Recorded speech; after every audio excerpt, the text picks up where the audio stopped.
Hi there, my name is Robyn. I was lucky enough this year, 2016, to be a part of the Student Leadership Conference again. I facilitated a workshop that was based around the value of a can-do approach. I reflected on this value for some time and thought about all the different options I could go ahead with for a workshop, and I guess I arrived at problem solving.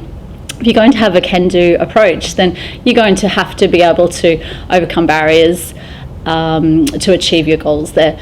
So I thought about this and I thought, but it is 2016 and it is CQ Uni, and we wear our social innovation hat and very proudly. So it wasn't going to be just an ordinary problem-solving workshop. Human-centered design is something that I had come across earlier this year that I felt was a very good fit.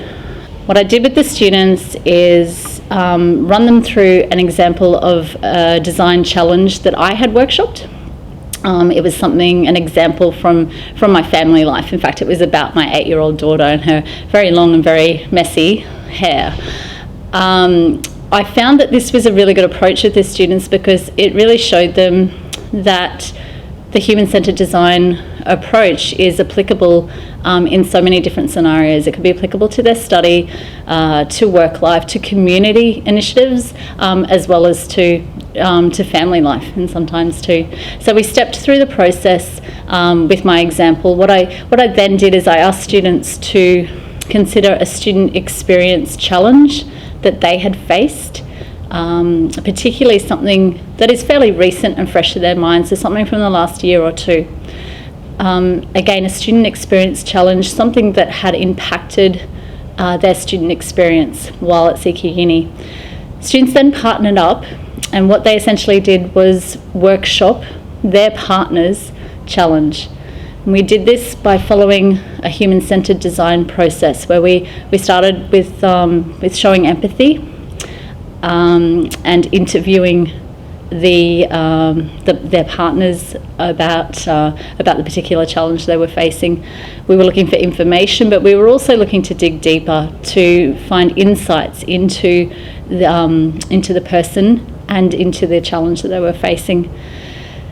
We then moved to the next step, which was really capturing these findings from these interviews and framing a problem statement for the challenge that was being workshopped.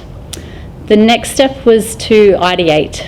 I really wanted the students to get their creative juices going and to consider different radical ways to solve the challenge that their partner was facing.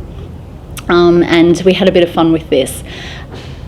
We moved on to sharing these solutions with their partners, and and capturing feedback on this. The human-centered design is very much about that, about always coming back to the person at the centre of the issue.